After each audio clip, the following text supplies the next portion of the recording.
기념주일입니다.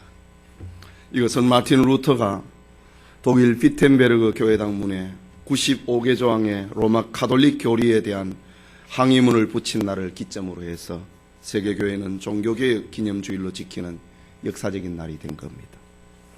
하지만 종교개혁은 한 번에 일어날 수는 없는 것입니다. 성경에도 수많은 개혁자들이 있었고 교회의 역사와 우리의 시대에도 반복적으로 일어나야 되는 일이기 때문입니다. 선줄로 생각하지 말라라는 성경의 가르침에 따라서 우리는 날마다 하나님에게로 돌아가야 되는 것이 기독교 신앙의 특징인 것입니다. 오늘 읽은 본문의 말씀은 구약 이스라엘 역사에서 일어난 종교개혁의 사건을 기록하고 있는 말씀입니다.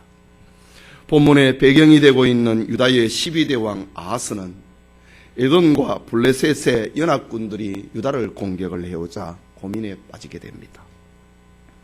본래 유다 왕은 적의 공격을 받으면 하나님을 찾고 자기를 돌아보고 하나님 신앙이 없는 것을 회개하고 하나님을 의지하는 것이 유다의 왕된 자의 그 직임의 본분입니다.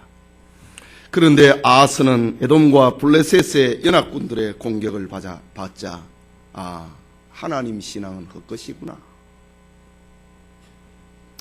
그렇게 생각을 하고 이방 나라의 종교를 부러워하게 됩니다. 그래서 아하스 왕은 성전의 기구들을 부숴버립니다. 이방의 적들이 침입을 해오자 아하스 왕은 하나님이 안 도와줬다고 성전의 기구들을 부숴버립니다. 그리고 성전에서 일을 하고 있는 제사장들을 추방해버립니다. 그리고 성전의 문을 닫고 못질을 해버립니다. 그는 성전과 예루살렘과 온 유다 땅에 우상을 세우고 백성들에게 우상 숭배를 장려해버립니다. 그럼에도 아하스 왕은 평안을 얻지 못하고 하나님의 진노를 받아서 36살에 죽음합니다. 이제 그의 아들 히스기야가 유다의 13번째 왕으로 등극을 하게 됩니다. 왕이 된 히스기야는 아버지 아하스가 젊은 나이에 죽고 나라가 고통을 당하는 것은 우리가 하나님의 진노를 받아서 이렇게 되었다, 그렇게 생각합니다. 그래서 우상으로 더럽혀진 나라를 하나님께 다시 돌려놓아야 되겠다, 이런 마음을 가지게 됩니다. 그는 먼저 부왕에 의해서 추방이 되어버렸던 제사장과 레위인들을 전부 불러서 성전으로 다시 들어오게 만듭니다. 그리고 우상으로 더럽혀진 예루살렘의 성전을 깨끗하게 청소합니다. 히스기야는 하나님의 구원 역사를 계승하기 위하여서 이 나라는 하나님이 세운 나라고 하나님이 복을 주신 나라다, 그 구원 역사를 기념하기 위하여서 지난날 출애굽과 가나안의 축복을 감사하는 성경에 기록된 율법에 기록된 6월절의 절기를 국가적 행사로 성대하게 지키기로 작정합니다. 하지만 성전을 수리하고 정결케 하는 동안에 6월절 절기가 들어있는 정월 1월달이 그만 다 지나가 버리고 말았습니다. 히스기야는 6월절의 절기의 그 시기 정월을 놓쳐버렸지만은 그 해를 그냥 지나갈 수 없었습니다. 그래서 역사적으로 2월에 6월절을 지키는 그런 왕이 됩니다. 이처럼 히스기야는 하나님 신앙으로 다시 나라를 새롭게 세웠던 것입니다. 오늘 이 아침에 교회사적인 사건이 되어 있는 루터의 종교개혁과 히스기야의 그 기원적인 근원적인 종교개혁을 생각을 하면서 종교개혁 499주년이라는 제목으로 하나님의 말씀을 받고자 합니다. 말씀을 듣는 우리에게 하나님의 은혜 주심이 있기를 소원합니다.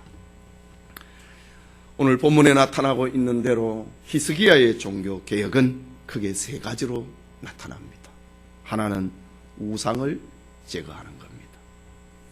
본문 1절의 말씀을 봅니다. 이 모든 일이 마침에 2월에 6월절을 지켰습니다.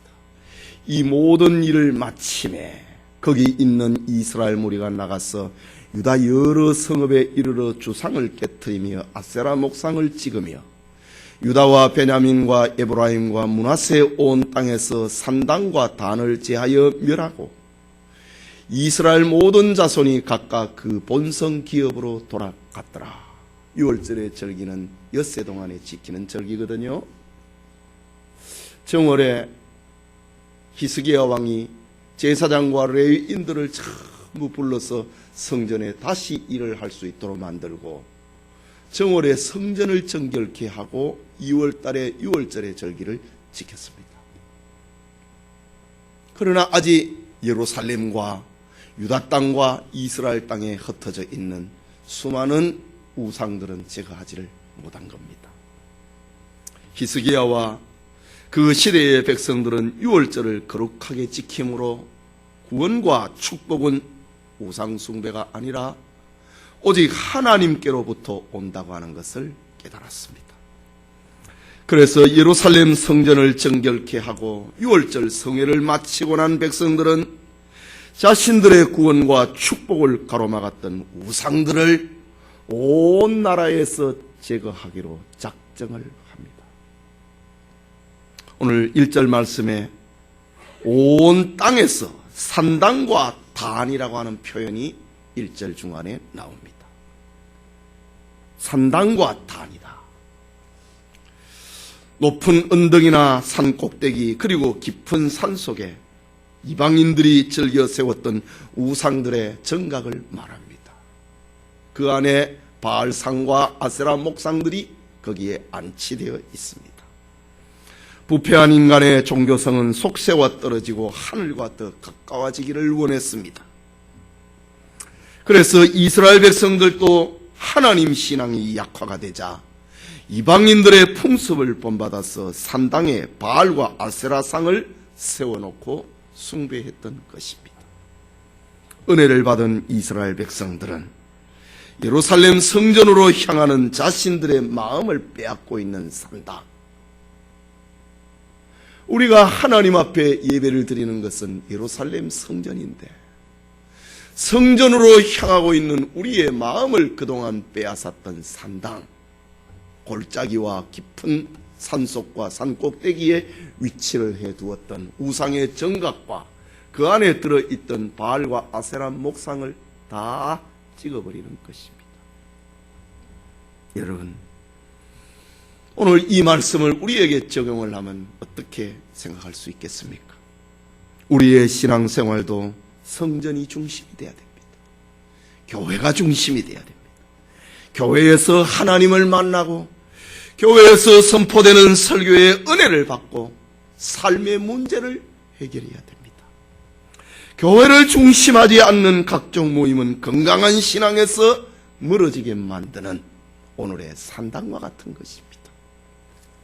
바른 하나님 신앙에서 멀어지게 하는 오늘의 산당이 무엇인가? 여러분의 산당이 무엇인가? 누구와 신앙의 상담을 하고 있는가? 누구의 도움을 받아서 신앙을 지탱을 하고 있는가? 교회가 중심이 되어 있는가? 아니면 나의 산당이 따로 있는가? 히스기야는 하나님의 성전으로 향하고 있는 마음을 도적질하였던 산당과 그 단들을 모조리 부수어 버렸다. 히스기야 왕 시대의 백성들의 첫 번째 개혁입니다. 두 번째는 예배를 회복했습니다. 2절 말씀을 보십시다. 히스기야가 제사장들과 레위 사람들의 반차를 정하고 각각 그 직임을 행하게 하되 곧 제사장들과 레위 사람들로 번제와 화목제를 드리며 여호와의 영문에서 섬기며 감사하며 찬송하게 하고 기록합니다. 여기 히스기야가 제사장들과 레위 사람들의 반차를 정했다. 이 말은 성전에서 하나님을 섬기는 당번과 순서를 가리키는 말입니다. 이것은 예배의 부흥기를 이루었던 다윗 시대에 정하여 놓았던 질서였습니다. 그런데 그동안 불신앙의 왕들로 인하여서 예배가 약화가 되고 당번 제도가 중지가 되고 말았습니다.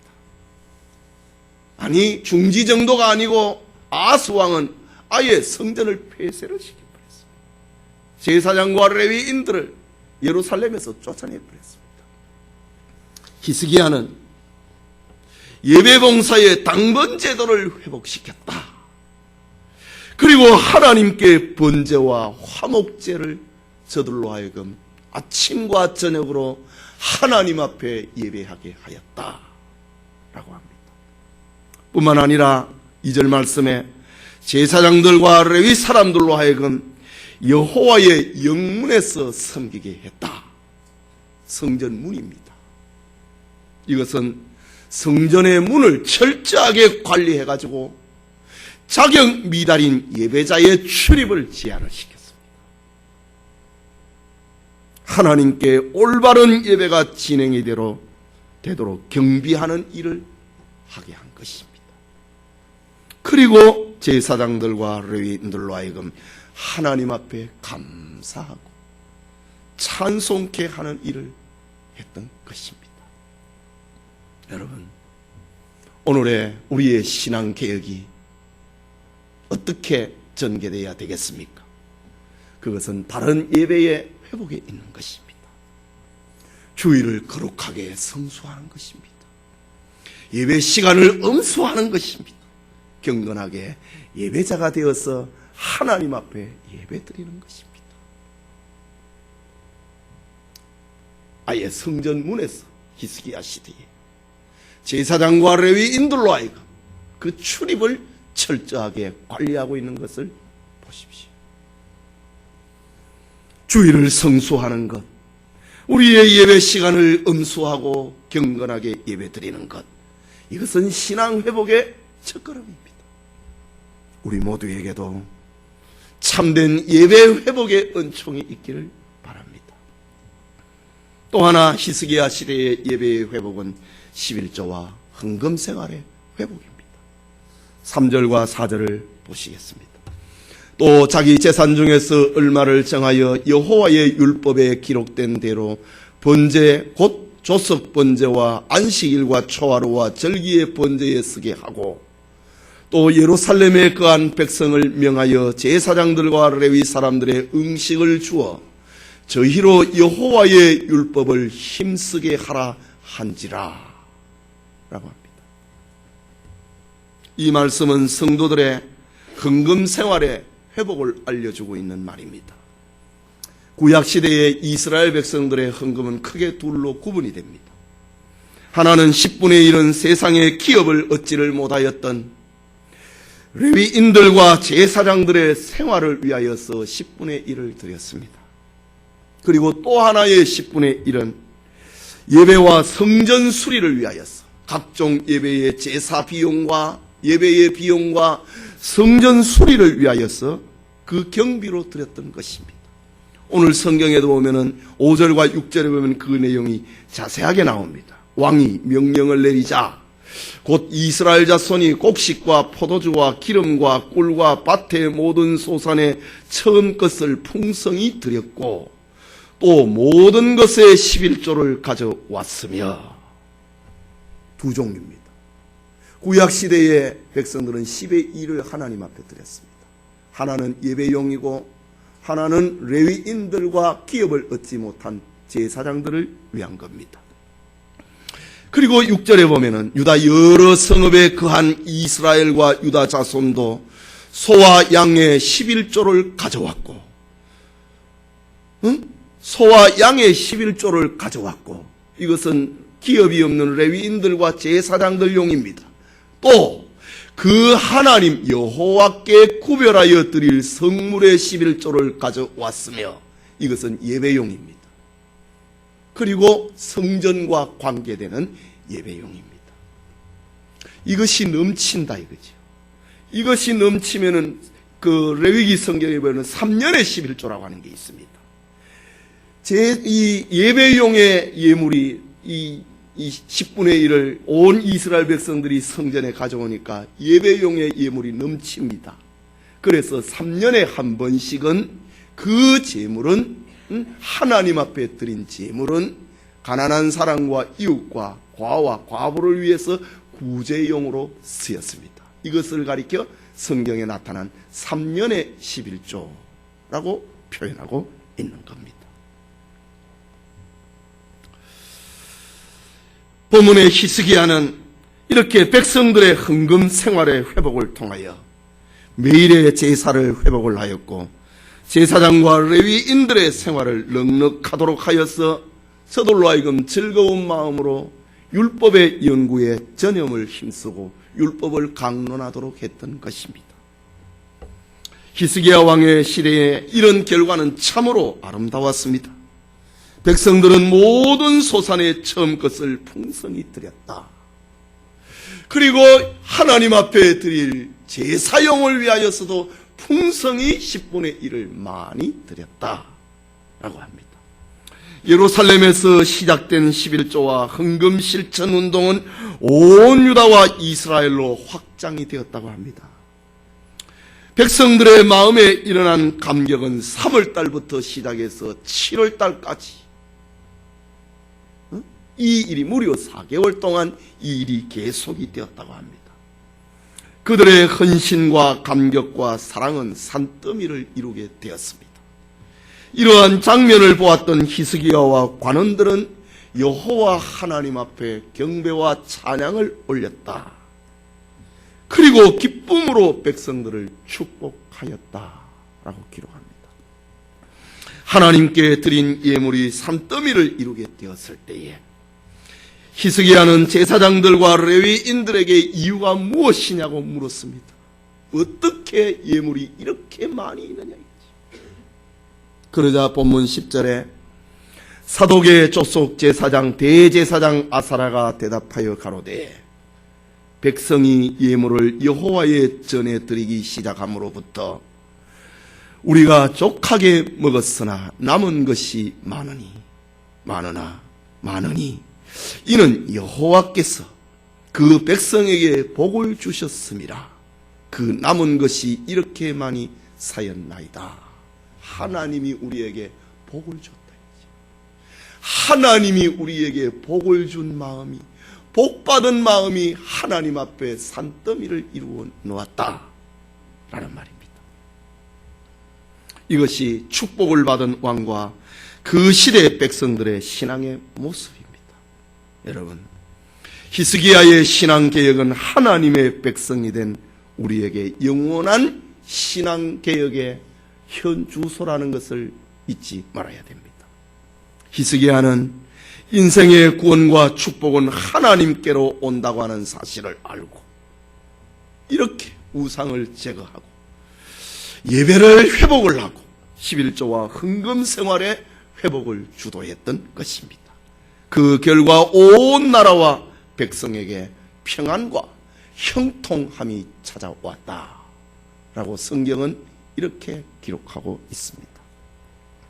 계속해서 오늘 개혁교회를 있게 만들었던 교회 역사에 있었던 유명한 개혁의 한 장면을 살펴보고자 합니다. 루터의 종교개혁입니다. 15세기 후반 루터는 고향을 떠나서 에르푸르트에서 법학을 공부를 하여서 법관이 되고자 하는 희망을 가지고 있었습니다. 광산업으로 돈을 많이 모았던 아버지의 뜻에 따라서 법관이 되어서 출세하고자 했던 것입니다. 루터가 19살이 되고 여름 방학을 맞아서 친구와 함께 고향으로 돌아오던 중에 자기 인생의 목표를 바꾸게 되는 사건이 일어납니다.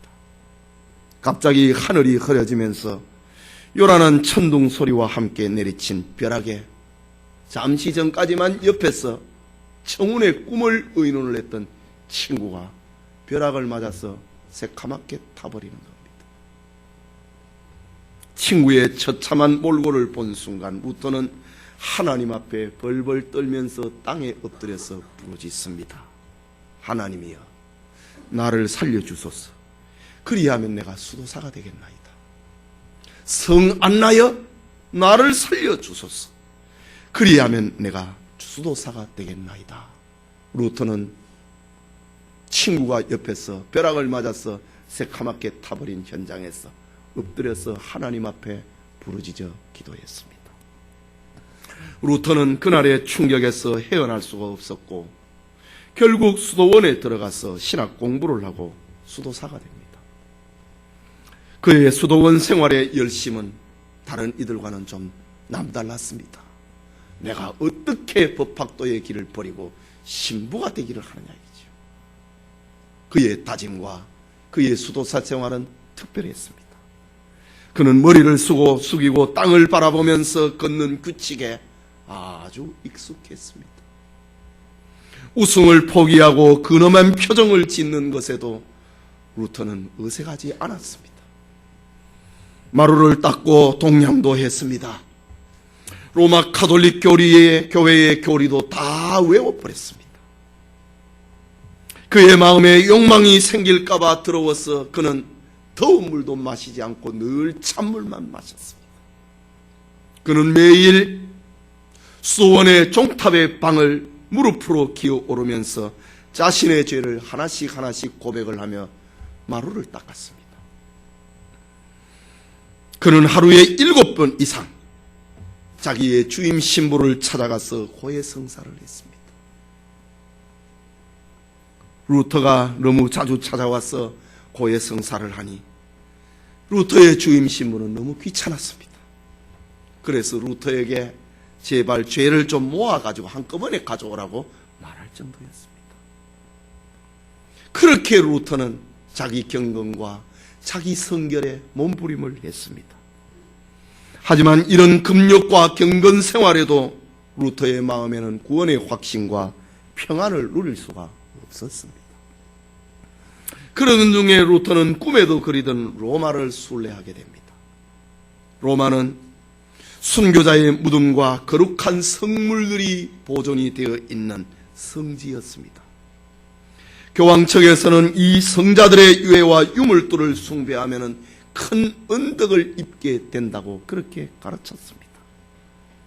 그래서 로마 순례는 중세인들에게 있어서 가장 큰 희망이었던 것입니다. 로마에 있는 성물들 중에도 예루살렘 빌라도의 궁전에 있었던 예수님이 십자가를 지고 올라가셨던 28개의 계단을 콘스탄틴 황제가 예루살렘에 있는 것을 로마로 옮겨다 놓았는데 그 28개의 계단, 거룩한 계단을 이것을 무릎으로 올라가면서 거기에 입을 맞추고 한 계단을 올라갈 때마다 주기도문을 암송하고 올라가는 이것이 최고의 성물이었습니다. 구원과 은혜에 대한 열망이 부풀었던 루터는 로마에 도착하자마자 거룩한 계단을 무릎으로 기어 오르면서 순례자의 행렬에 끼어들었습니다. 그는 가르침에 따라서 한 계단을 기어 오를 때마다 주기도문을 한 번씩 외웠고 계단에 입을 맞추었습니다. 하지만 루터의 마음에는 그렇게 계단을 무릎을 꿇고 입을 맞추면서 올라가도 루터의 마음에는 시원함이 없었습니다. 그 길로 루터는 돌아와 버립니다. 로마에서 돌아온 루터의 고민을 잘 알고 있는 수도 원장 수타우 피츠는 루터를 위로하기 위하여서 비텐베르그 신학대학의 교수 자리를 제안을 합니다. 그 과목은 성경이었습니다. 당시에 평신도들에게는 성경 구독 금지령이 내려 있었지만은 루터는 신부이고 신학대학 강의를 위하여서 열심히 성경을 읽고 연구하기 시작했습니다. 성경 연구를 통하여서 루터의 영혼의 깊은 곳에서 숨겨져 있었던 기쁨이 어느 순간에 솟아오르기 시작했습니다. 한 번도 체험해보지 못했던 가슴 떨리는 은혜를 경험하게 된 겁니다. 그것은 그리스도께서 나를 위하여 죽으셨고 이것을 믿음으로 구원을 얻게 된다고 하는 진리였습니다. 이신칭의, 믿음으로 얻게 된다, 믿음으로 구원 얻게 된다라는 진리를 루터가 깨닫게 된 것입니다. 루터는 대학에서 시편을 강의를 하고 로마서를 강의를 하고 갈라디아서를 강의를 하면서 예수 그리스도의 복음을 철저하게 재확인을 하게 됩니다. 루터는 지금 로마 교회가 성경에서 이탈이 되었다고 하는 것을 확실하게 알게 됩니다. 당시 로마 교회의 부패 중에는 교황 레오 10세가 로마의 베드로 성당을 완공을 하기 위하여서 부족한 자금을 보충하기 위하여 면죄부를 판매한 일을 시작한 것입니다. 이것은 독일의 마인츠에서 시작이 되었는데 그곳의 책임자는 알브레흐트라고 하는 감독이었고 유명한 웅변과 테첼이라고 하는 사람이 면죄부를 홍보하는 역할을 맡았습니다. 웅변가요 신부였던 테첼은 로마의 도시를 돌아다니면서 이렇게 말을 합니다. 맬 수도 있고 풀 수도 있는 권세를 받은 로마 가톨릭 교회가 지금 천국과 지옥의 문을 열어놓았다. 이 면죄부를 사는 사람들은 이 자리에서 죄사함을 받을 것이고 연옥에 있는 이를 위하여 이 표를 사는 사람은 은하가 헌금함에 떨어지는 소리와 함께 천국으로 옮김을 받을 것이다. 테첼의 홍보 연설입니다. 이러한 탕류가, 이런 더러운 물이 루터가 있는 비텐베르그에서도 전개가 되었습니다. 독일의 수많은 남녀 시민들은 때를 지어서 자신의 가산을 팔고 재산을 팔아서 이 면죄부를 사기 위하여 줄을 서게 되었습니다. 이런 광경을 보았던 루터는 참을 수가 없었습니다. 루터는 면죄부 판매의 잘못을 설교를 하고 이와 더불어 성경과 다른 로마 교회의 99개의 조항의 잘못된 교리를 메모를 해서 그 관할 구역의 대주교에게 보냈습니다. 그리고 그 복사본 하나를 비텐베르그 교회당 문에 붙이고 같이 신학 토론을 하자고 말을 했습니다. 이날이 1517년 10월 31일입니다. 바로 교회 역사의 종교개혁의 출발일이 되었던 것입니다. 루터는 정말 진지한 신학 토론을 원했습니다. 그러나 토론에 응하는 사람은 나타나지 않고 루터의 영적 고민과 몸부림은 전 독일과 유럽으로 퍼져나가기 시작했고 성경으로 돌아가야 된다고 하는 진리의 흐름을 막을 자가 없게 된 것입니다. 그리고 오늘의 기독교회를 만들어 놓았던 것입니다. 예배드리는 성도 여러분, 유다의 왕으로 부름을 받았던 히스기야는 하나님께 돌아감이 구원과 축복의 시대를 가져온다고 하는 것을 깨닫고 종교개혁을 단행했습니다. 그는 우상을 제거하고 예배를 회복하고 11조와 헌금 생활을 회복시켰습니다. 그리고 그의 시대에 구원과 축복의 시대를 활짝 열어놓았던 것입니다.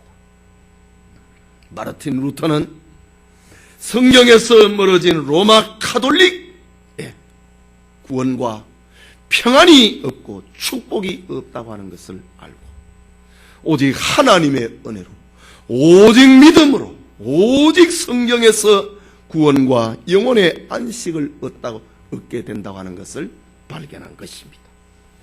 그리고 중세 천년의 어두운 시대에 빛이 들어오게 하고 오늘의 참된 교회가 있도록 만들었던 것입니다. 루터는 구원론이고 그리고 그 구원론의 개성을 내서 칼빈은 모든 신학을 다시 정립을 하게 되는 것입니다.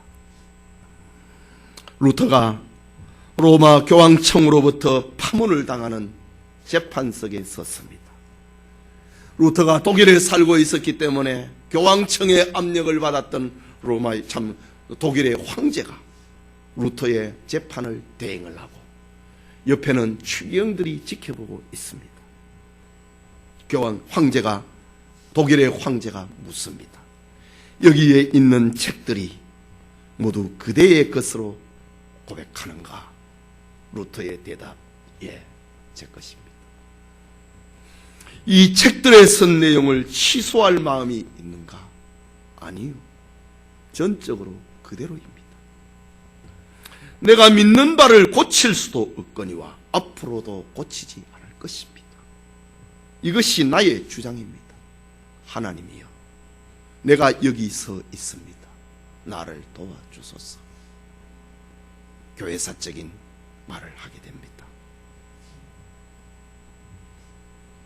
여러분, 한국교회에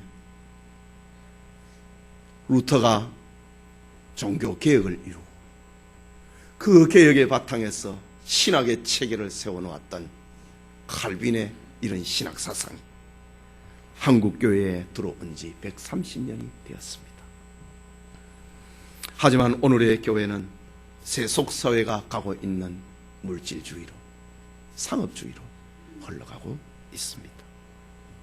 이 시대에 하나님은 우리를 지켜보고 있습니다. 우리는 이해해야 될 자리에서 이해하고 아니라고 해야 될 자리에서는 아니라고 말해야 됩니다. 이것이 하나님의 자녀요, 개혁자의 후손입니다. 구원에 대한 확신이 있느냐? 그러면은 삶의 변화가 일어나야 됩니다. 그것은 히스기야의 고백처럼 하나님을 향하는데 우리의 마음을 도적하는 것을 산당을 제거해야 됩니다. 예배를 회복해야 됩니다. 그리고 11조와 감사생활, 헌금생활을 회복해야 됩니다. 이것이 신자의 현 주소입니다. 종교개혁 499주년을 맞이하는 우리 모든 성도님들에게 여러분의 가정에서, 여러분의 직장에서, 학교에서, 사업장에서, 생활에서 개혁자의 후손으로 바른 신앙인으로 사는 성도님들이 다 되시기를 축원합니다.